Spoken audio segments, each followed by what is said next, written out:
ghost. Like, maybe it no longer exists. You're already here. I thought you were busy with festivals. Strange sight had appeared at Star Sand Shoal. No one's ever seen something quite like this before. I thought I should see it for myself. Same here. Oh, so we heard that these things appear around the festival period. Any idea why that is? Unfortunately not. We have very limited information about them, since they can't be interacted with. And no human phantoms have ever made an appearance before now. It's in Kuvaki energy around this time.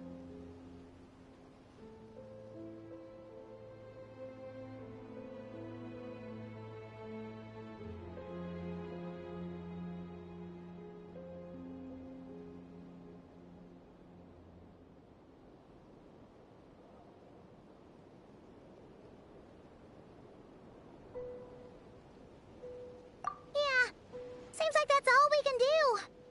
This is all so confusing. Allow me to lend you a hand.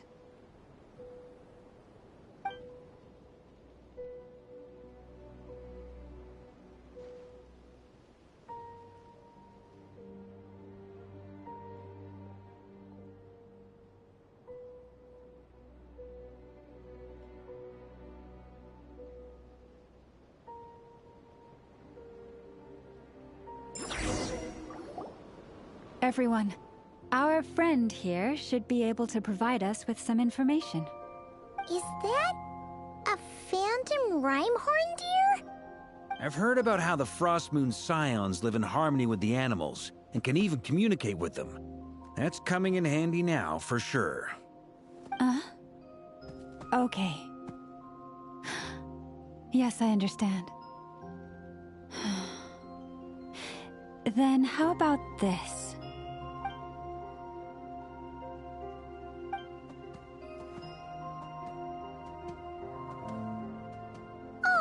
It's leaving. It appears to share our curiosity about this giant spaceship, so I asked it if it wouldn't mind investigating along with some friends. In return, I told it about some nearby spots where the wild fruit grows abundantly. We may live in a different era from these phantoms, but I trust that the terrain, climate, and ecology here are more resistant to the effects of time than some things are. Let's give them a moment, and hope for the best.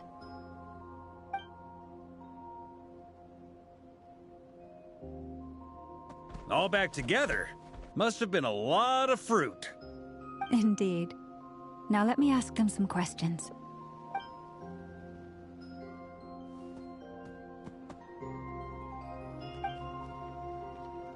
It did find a lot of wild fruit, enough for them to feast for a long while. This puffin circled in the air several times, but didn't spot anything out of the ordinary. Certainly nothing to do with the spaceship. Huh. Well, it definitely makes sense to get a bird's eye view. Indeed. Other than that, I was also thinking that the world these phantoms see is also different from ours. Oh, I get what you mean. The wild fruit exist in both times and spaces, but there might also be things that only exist in that space-time, which we can't see. Good point. Great thinking, Llama. Blunthorn rhinos can use Kuvaki to shift great rocks, but this one says it couldn't get that ship to budge by even an inch. The sniffer mole tried too, but despite being a skilled digger, it could not get through. They say that the spaceship looks robust and undamaged. It seems completely impervious to any and all attacks. Whatever lies within is well defended from harm. So, just like us humans, there was nothing they could do about this spaceship either. Yes, still, they deserve our thanks. We are grateful for all your efforts, dear friends. Now go, and enjoy your feast. I've noticed some other human phantoms gathered nearby. Come on, let's go talk to them.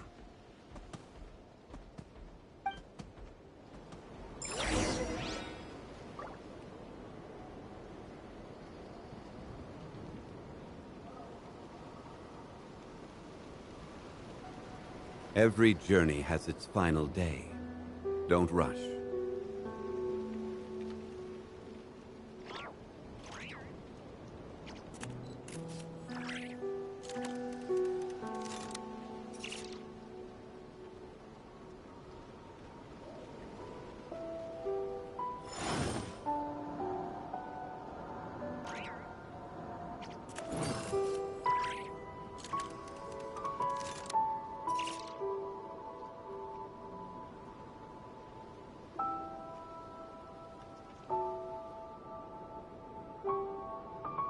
Osmanthus wine tastes the same as I remember. But where are those who share the memory?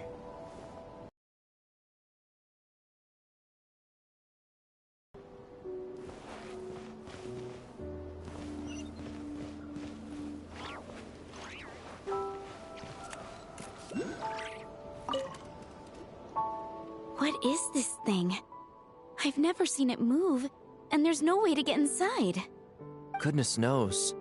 My grandpa says it's been sitting here at least since his grandpa was still alive. What about his grandpa?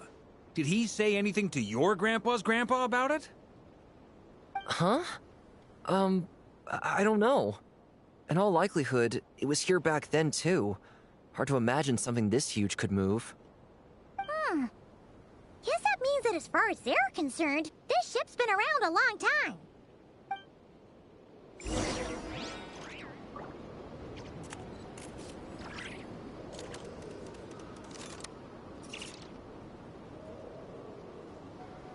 Boats are made for transferring commodities back and forth. And those that come across Liyue tend to stay a while. So it is where many things come to settle.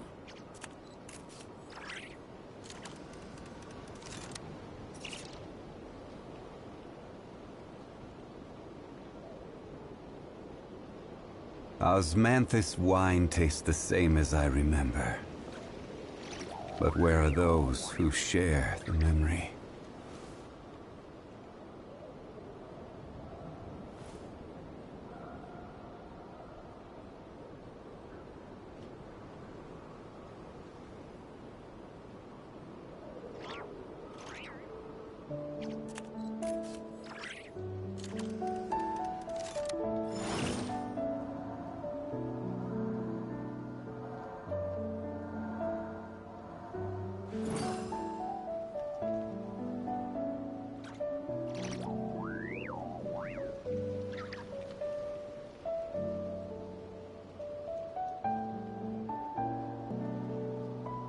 Every journey has its final day.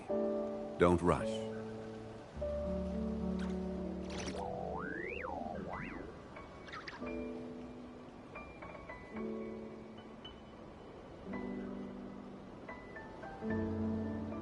Osmanthus wine tastes the same as I remember. But where are those who share the memory?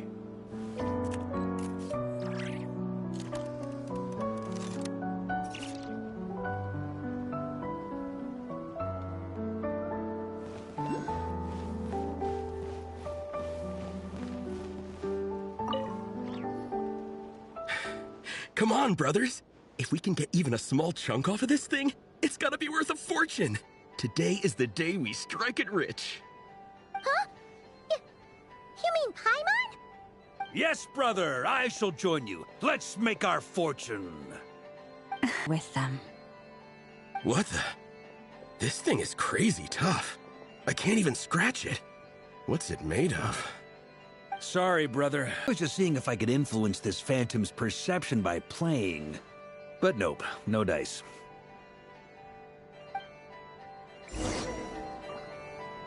I'm sure we're all starting to build up an idea of what's going on here now that we've spoken to some of the people. These phantoms are reenacting real historical events in Nodcry. It's almost like we're in some kind of interactive stage play. We can talk to the actors, but the plot is fixed, and we can't influence it. It makes sense. History is set in stone. The objective facts of the past cannot be changed. Paimon totally thought you were just goofing around earlier. But actually, you were doing some serious investigating. Of course I was. Anyway, at this point, I think we're forced to conclude that although the Phantom spaceship is right there in front of us, we aren't going to learn much about it from these people.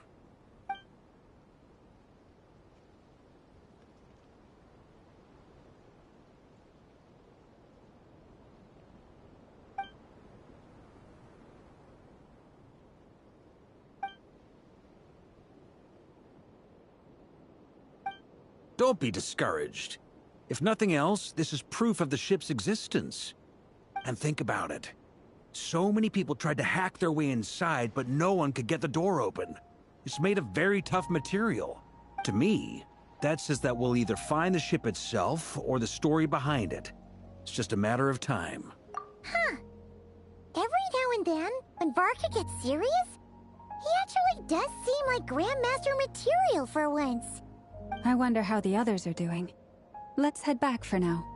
Sounds good. Also, drinks are on me if Team Knights of Favonius is the first to finish. Wait, we have a team name now? Am I in Team Knights of Favonius as well? You're very welcome to join. We've even got a cathedral ready for you. Isn't that technically blasphemy? You wouldn't dare make a joke like that if Barbados was in earshot. Nah, I'm sure Barbados doesn't mind a little harmless blasphemy once in a while.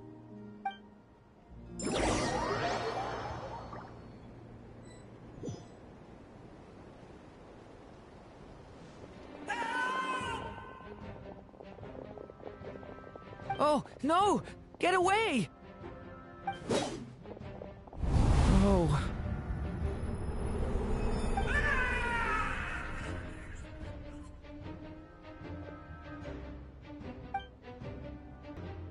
I know it's hard to stomach, Mr. Duran.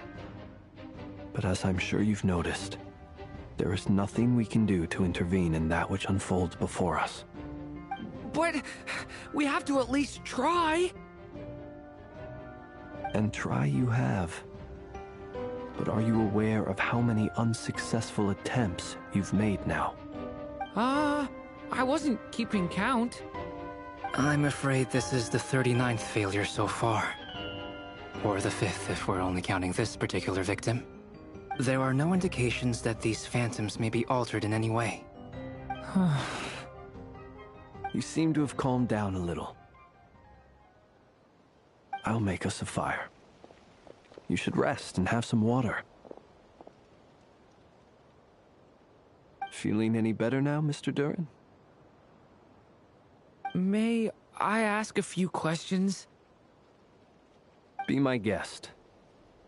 What exactly are we witnessing here? What happened to those people? My guess would be that we are seeing Nodcry during the Conrian Cataclysm.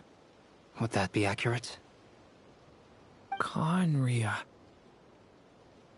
That is correct. As you know, once the Abyss senses even the tiniest crack, it floods in and spreads like wildfire. There was a time in the distant past when it permeated all of Nodcry, causing immeasurable harm. The people paid a terrible price to heal this land. Then, 500 years ago, the whole of Teyvat suffered an abyssal disaster. Once more, Nodcry was dealt a devastating blow. I see. In the face of the abyssal onslaught, all were like grains of sand tossed around by a tidal wave. Be they human, fae, or god. The moment you witnessed is one drop in a whole ocean of catastrophe. All right. I guess that answers my second question, too. I wanted to know why there's nothing I could do to help them, and that's because what we are seeing is history. That would be my guess as well. As I understand it, history and fate are not all that dissimilar. The latter may be unseen to us, but both are immutable. Yes. Fate was determined long, long ago. I still have a couple of other questions for you, Miss. How can you be sure that what we're seeing is from the Conrian incident? And also, how are you able to stay so calm when you're talking about these events? From everything I know about you, you're not cold or ruthless, and you're not indifferent to the suffering of others. Alas, I am forced to show my age. I must be 600 or 700 years old by human measure. Wait, so you... One is not easily moved by history when one has witnessed the truth firsthand. I'm sorry. You needn't apologize. Your passion is a good thing to have. Treasure it, because someday you may find it in terribly short supply. Now, at the risk of offending you, I have a question in return. Your curiosity toward the Abyss, is it born from hatred or because you sense its call? I only ask because I kept a fragment of Rerear's body in my lantern for a short time. Specifically, his heart. So I know what a burden it can be to carry the Abyss with you. And I hear its power growling from somewhere within you. In my eyes, your mere existence is a miracle. My honest answer is... I don't know. I don't think I have the confidence to say for certain. What I will say is the Abyss is not the only issue that haunts me. Even before I became who I am today, the question dogged me constantly. Should I even exist at all? My doubts remain unresolved. But when we fought Rerear, something became a little clearer to me. Sometimes it is the darkness within us that allows us to achieve the impossible. I certainly got the sense from your 39 attempts that you were trying to achieve the impossible. It sounds like you've resolved to see the truth for yourself. Absolutely. In that sense, he and I are quite similar. Then I wish you every success. I look forward to the day of your transcension. Well, if everyone's caught their breath, I suppose we should head back. Oh, and one last thing. I'd appreciate if you kept our discussion about history a secret.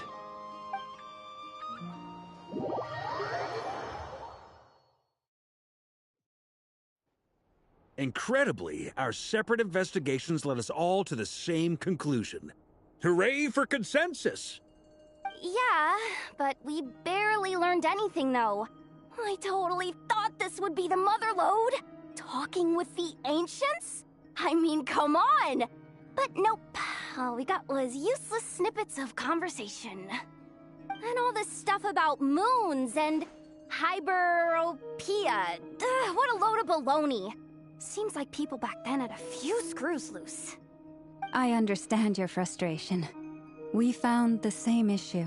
Each phantom only showed a very brief moment in time. There isn't much value to be found in these miscellaneous fragments of a civilization's history, no matter how glorious it may have been. If there's a silver lining, it's that these phantoms are harmless to the present reality. They shouldn't get in the way of the festivities. Paimon agrees. And not just because it's the first thing she understood in this whole conversation. You look disappointed, Nefer. Is something the matter? What do you think? We all worked our tails off, but the only one to gain anything from it was you, Lady Moonjanter. Well, please do share the Hyperborean records with me. I will gladly inscribe them in our people's documents. Oh, duh! Yeah! That was it! Hyperborea! Hyperborea. I'm serious. Only an expert in the Frostmoon Scions and their history can turn these records into valuable research material.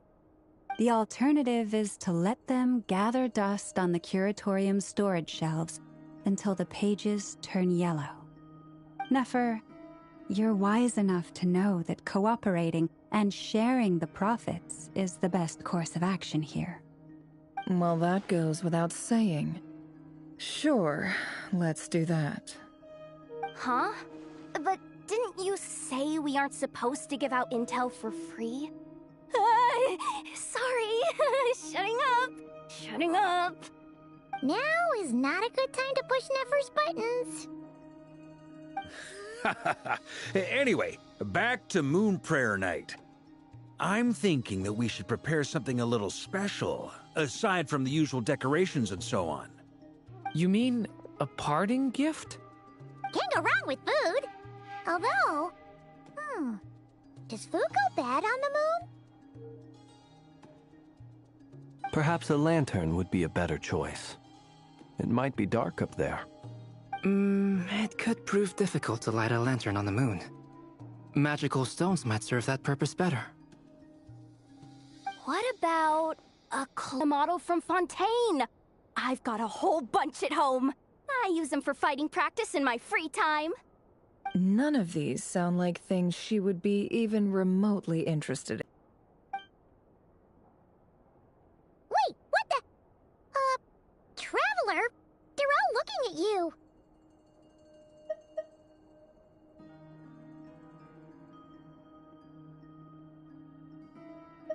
Great!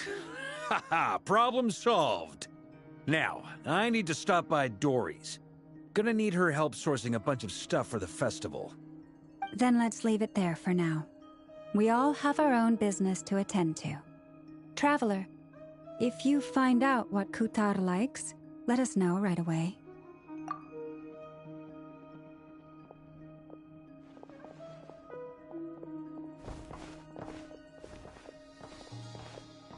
Is something the matter? I'm fine. It's just... I'm still feeling a little rattled after witnessing the horrors of the Abyss. But it's okay. This is something I have to work through. I'll be all right. Thanks for your concern. Well, don't put too much pressure on yourself. If you ever feel like something's wrong, physically or mentally, we're here to talk. Come on. Stop treating me like a kid.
Yeah.